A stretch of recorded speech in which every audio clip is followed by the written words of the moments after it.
DIY. What is your viewpoint in terms of how this is working out in terms of media? Because a lot of media has focused on like the low hanging fruit. I'm frustrated. I mean, I've rapped it. I definitely rapped it on the Patience. I'm frustrated with hip hop media, especially because I respected different sects of hip hop media for sure. I was telling you, especially written journalism, Right. because that's not as important to our. I don't know where written journalism fell off, actually. I don't know if it was fans not paying enough attention. Well, some print disappeared too, right? Yeah, but that's, it's money, right? Right. But it's like, why were we losing money on print? I don't know. People just stopped reading for hip hop media. Let's say that for sure. The less people reading, the less good writers are going to be writing in that space because they ain't making no money doing that. You know what I'm saying? And so then the quality falls across the board. I think once the written quality, in my opinion, because there were places that I went, I read Wax Poetics. You feel me? Like I read a couple different publications. That's the word I'm looking for. Okay.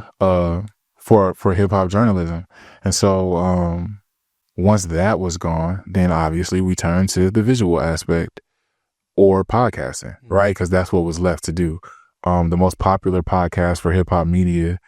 While I have my opinions on each of them, I feel that none of them really get into the music and the process and the producers and the process and then at all, really. Which is why we care to begin with. Yeah, like he said, I understand like entertainment. I don't expect that to dominate the conversation, right?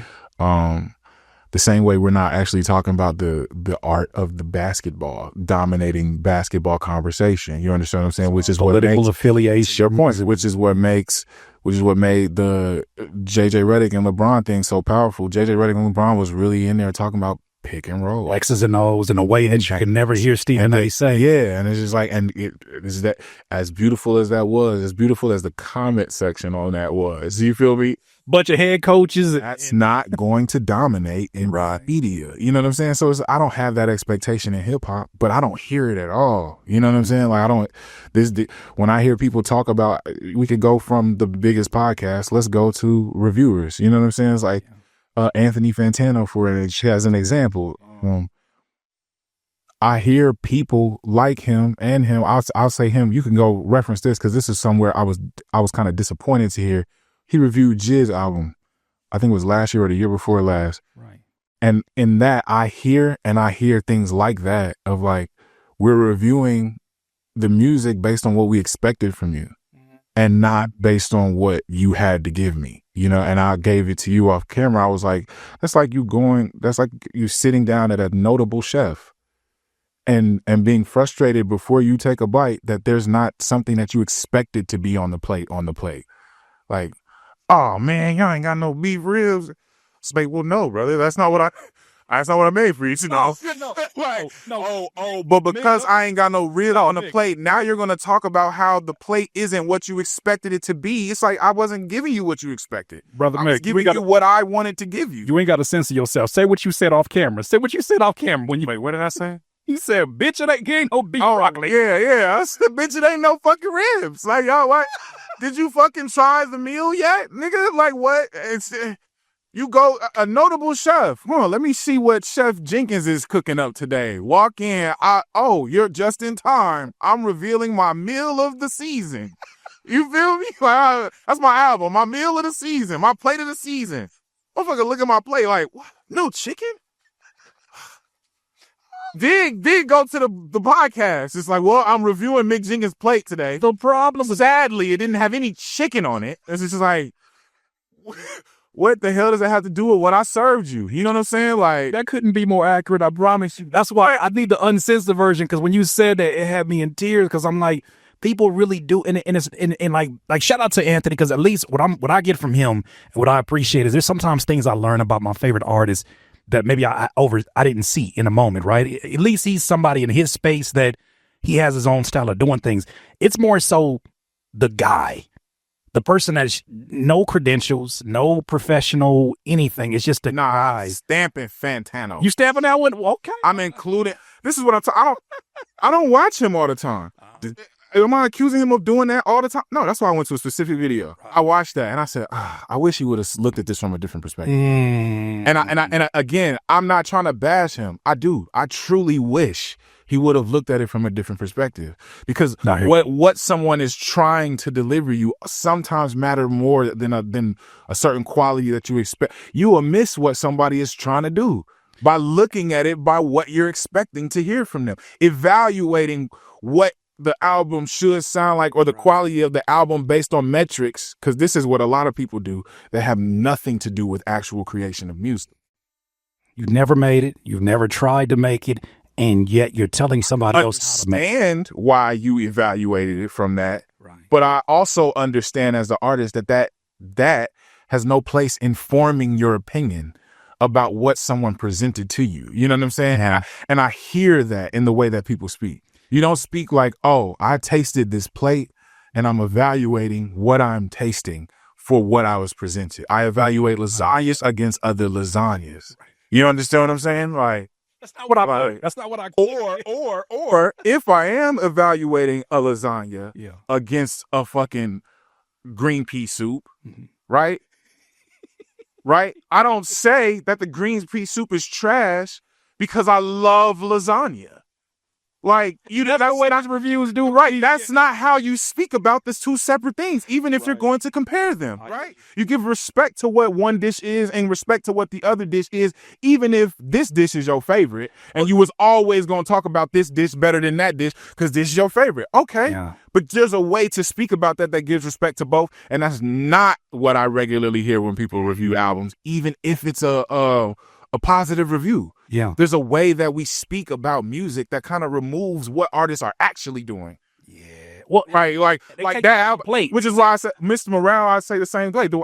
I wouldn't even say this about reviewers. A lot of people didn't receive Mr. Morale Kendrick shit for what he was actually trying to give you. You understand what I'm saying? And that's the same thing I felt from Jid for that last album. I'm sorry, I can't remember the name. But he was telling us a personal story, and I was a fan of it because he opened up. As a fan of Jid, he opened up to tell us a story in a way that I hadn't heard in space music. And it's a shame that when I heard a reviewer, nobody talked about that. Yeah. Like, damn, we're not going to talk about how this nigga is opening up in a way that he hasn't previously opened up in his music as far as a body of work. Oh, no, we're going to talk about our expectations. We're going to talk about what we didn't hear, what we would have wanted to hear, like, and not what we would. And so I hear that thread of how I speak about the music in a lot of reviews. And that's just something that is just like, man, I wish we thought about this differently. Receive it and talk about what you received. Too much of what you expected, too much of what you would have wished, too much of what you desire is in the evaluation. Right. You said it. You said more than a word there. This buddy gonna get pushed a whole lot today, huh? That's what we gonna do today. Look, see, I feel like it is twofold though, right? Because I do feel like artists like you are the 1 percentile, 2 percentile, right? That exists in this space, in my opinion, at least, in terms of the attention to detail, the emphasis on quality over just quantity, even though you produce an amazing amount of quantity. I do think there was an era of artists that prioritized making music that would appease the playlisters, appease the fans in a certain way, or appease the consumer. And it feels like that kind of possibly added to the entitlement that some of the folks have when they're reviewing or when they're doing these things, where it feels like, well, this is not, if you're making this for me, well, this is why I don't like this, and this. You know what I'm saying? You get where I'm getting at? Yeah. I'm absolutely 100%. I can't argue with that at all. I think that's out. I mean, that's more than obviously. You know what I'm saying?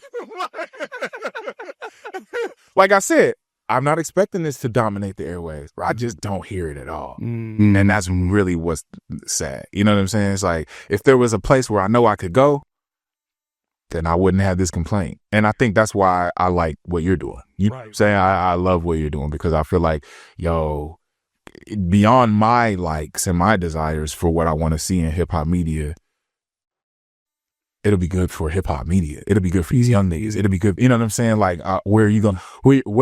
What what power will your voice hold a year from now, 2 years from now? Feel me? Versus, you know, where it was 3 months ago, 4 months ago, 6 months ago. You feel me? So that I look at people like you and be like, oh, I would love if somebody like that I appreciate it. ascended to holding a certain space. You feel me? Like, because I could trust somebody like that. I want to go talk to somebody like that. I can, you know what I'm saying? And then you tell me the other people that you got coming in here, and that verifies exactly what I feel. It's like, oh, that nigga want to come talk to you too? That'll surprise me. You know what I'm saying? Like, Well, see, that'll surprise me. So I've been told them I bamboozled them. Like, Mick, I've been told the audience, I said, you know, probably came here because of the battle. That's cool. I'm putting the vitamin in the brownie though, and you're gonna have to take the whole brownie and just enjoy that. Like, I'm here to talk hip hop. I'm here to talk lyricism. I'm here to talk to the most elite writers that I can talk to, because if it wasn't for YouTube, I'd be doing this anyways. Because I just have a passion for listening to things that make me say, how did you do that? I hope you extend to a authority in this shit. You know what I'm saying? Like somebody that niggas go to, because we need more people like you in this space. Like with your thought process, with your respect, with your honor, with your experience, you shut up because it comes through.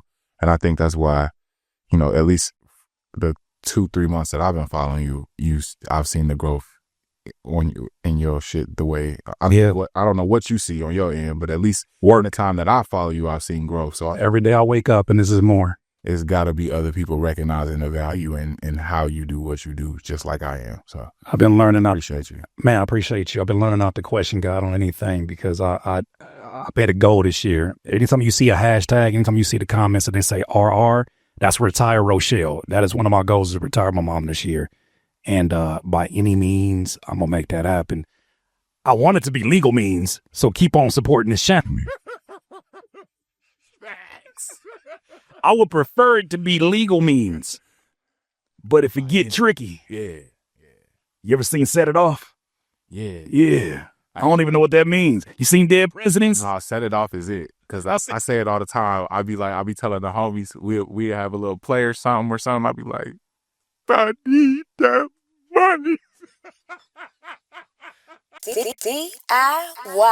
DIYers, if you enjoyed this content, make sure that you hit the like button and maybe even consider subscribing. Come on, man. Don't be greedy. Peace.